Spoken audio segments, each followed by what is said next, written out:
A Batalha de Ácio, travada entre Augusto contra Marco Antônio e Cleópatra, foi um dos conflitos mais impactantes da história antiga.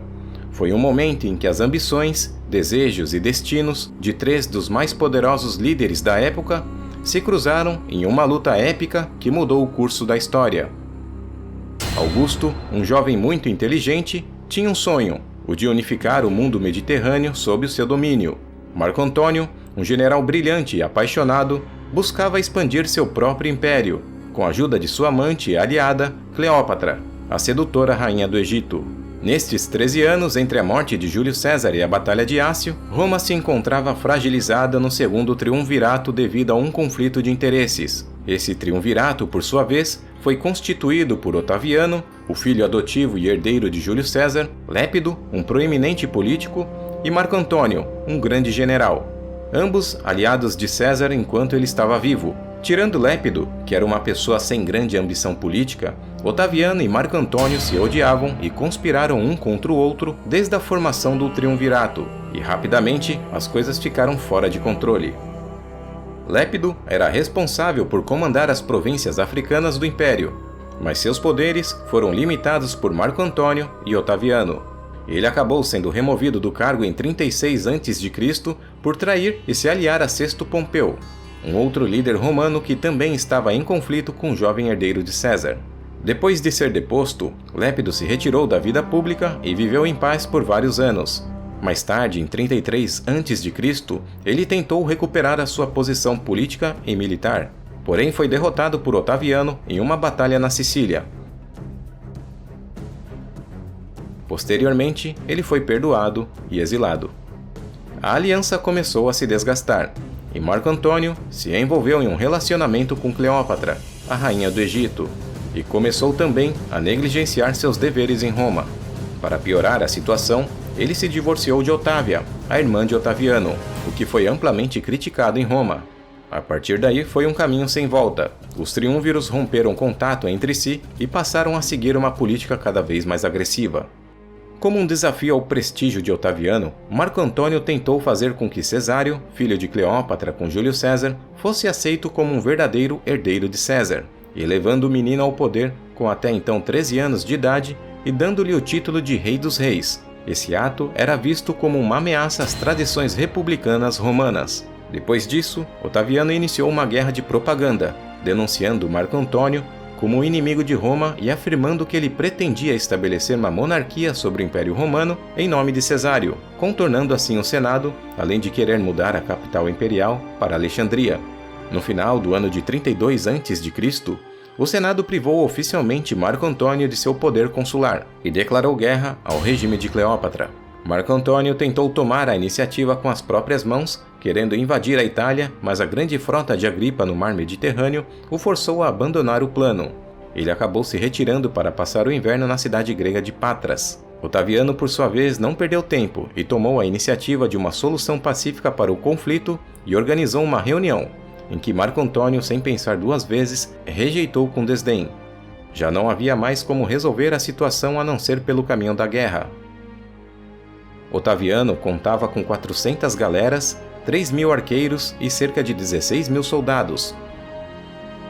Já Marco Antônio possuía 250 galeras, 2.000 arqueiros e 20.000 soldados.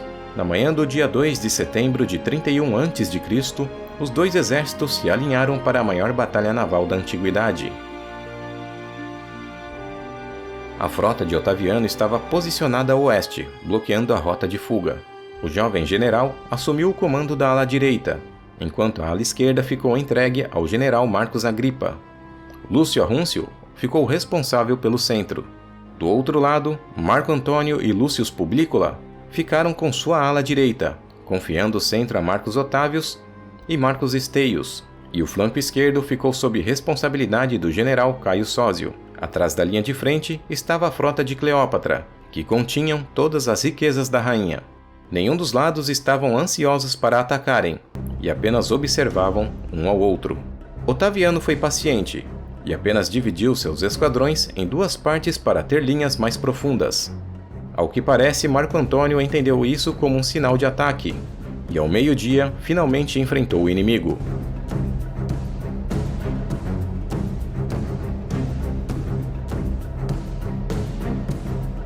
com seus navios mais pesados nos flancos, acabou deixando o centro um tanto enfraquecido.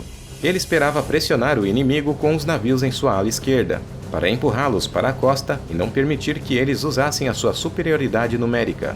Os navios de Agripa mantiveram a linha por algumas horas e estavam vencendo a batalha.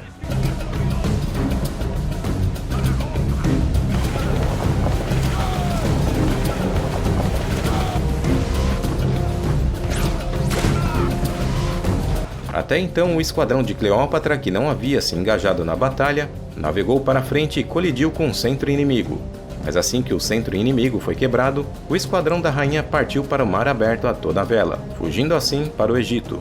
Pouco tempo depois, Marco Antônio mudou para um navio mais rápido e também abandonou a sua frota. Não está claro se os seus navios não sabiam da retirada planejada ou não receberam algum tipo de sinal a tempo, pois por conta disso eles acabaram sendo cercados e não conseguiram recuar. No final das contas, a maior parte de seu exército foram perdidos.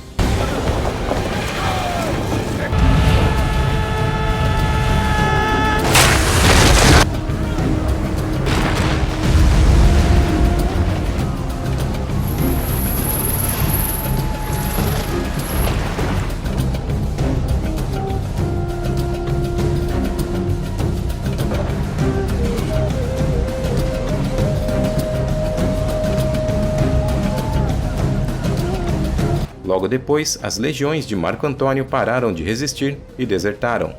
Otaviano, agora muito próximo de seu poder absoluto, não tinha intenção alguma de dar a Marco Antônio e Cleópatra nenhum tempo para se recuperarem e invadiu o Egito. E sem nenhum lugar para se refugiar, Marco Antônio se esfaqueou, acreditando erroneamente que Cleópatra já havia se matado também. Quando souberam que ela ainda estava viva, seus amigos o levaram até onde ela estava escondida, e ele morreu em seus braços. Mais tarde, Cleópatra também se suicidou, e então a guerra finalmente acabou.